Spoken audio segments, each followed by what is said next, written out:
నిత్య రాజ్యాధినేత అయిన దేవునికి మహిమ కలుగునుగాక. ప్రియ స్నేహితులందరికీ దివ్య వాక్యోదయం. ఈనాటి పాఠ్యభాగము కీర్తన 145:13. నీ రాజ్యము శాశ్వత రాజ్యము, నీ పరిపాలన తరతరములో నిలుచును. క్రైస్తవ జీవితము పరిపక్వ దశలో ఎల్లప్పుడూ దేవునిని స్తుతించే దశకు వస్తుంది.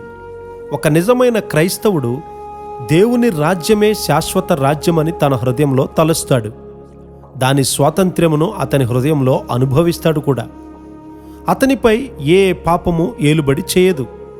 దేవునిలో క్షేమంగా ఉన్నట్లు గ్రహిస్తాడు. శాశ్వతమైన కట్టడలను వెంబడిస్తున్నానని అనుకుంటాడు. నిన్ను నీవు త్రవ్వుకుంటే నీలో ప్రార్థన కొరతను చూస్తావు.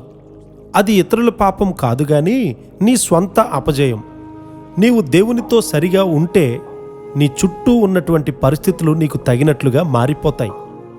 దేవుని వాక్యాన్ని చదివే కొలది, నీ స్వభావంలోనికి లోతుగా త్రవ్వే కొలది, దైవత్వాన్ని నీలోకి రానిచ్చే కొలది నీ ఆత్మలో విడుదల అనుభవాన్ని పొందుతావు.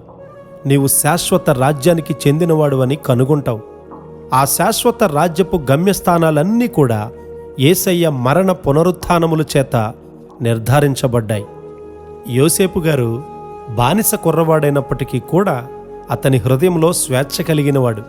త్వరలో ఆయనకున్నటువంటి స్వాతంత్ర్యము చుట్టూ విస్తరించింది. జైలు నుండి విడుదల పొంది అత్యున్నత స్థాయికి లేవనెత్తబడ్డాడు.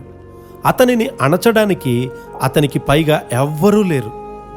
ప్రియ విశ్వాసి, దేవుడు నీతో ఉంటాడు మరియు నీ ఓటమిని విజయముగా చేస్తాడు.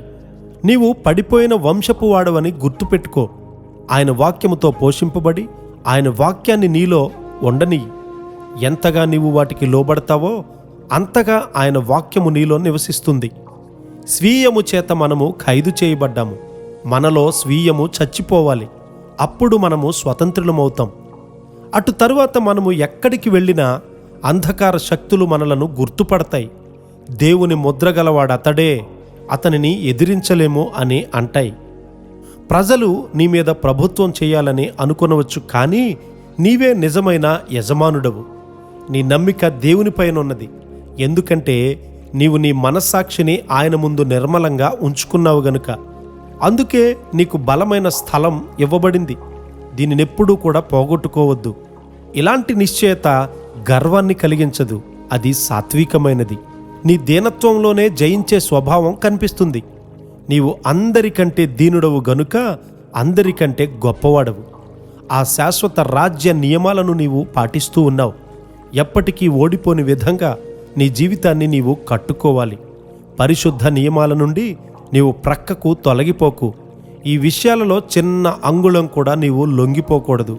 పరలోక వాంఛలతో మన హృదయాన్ని నింపుకుంటే ఆయన శాశ్వత రాజ్యంలో మనము కూడా పాలిభాగస్థులమవుదుముగాక.